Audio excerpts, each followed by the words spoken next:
sebelum saya decide untuk buat LASIK ni kan, apa yang berada di kepala saya adalah macam mana orang nak operate mata ni. Bila yalah kita orang biasa, bila sebut nak buat LASIK tu, kita anggap macam operation lah. Macam operation yang kita tahu kan. Sebab dia buka biji mata, aku duduk luar. Kita tak tahu kan. Itu memang biasa pesakit akan cakap, mata akan dikeluarkan ke? Untuk buka mata macam mana?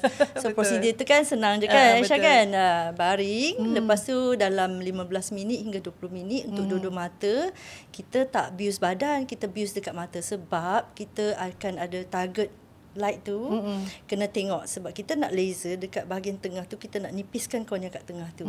So patient kena tengok yang light yang tengah tu Tapi kita ada benda untuk special instrument untuk bukakan mata. So tak perlu risau yang masa buat lah mata terbuka ke apa, kejik-kejik ke semua tu. Dan sekejap saja. Dan rasa tekanan sikit, rasa orang pegang-pegang sikit, rasa dia air dalam mata. Dia ada teknik tu, dia ada unsur-unsur keselamatan kat situ. Betul? Mesti.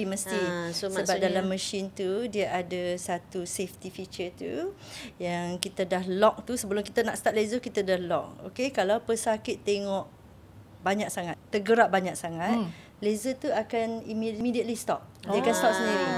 Dia macam AI lah ni. Okay. Coming soon. Coming soon kan. Okay.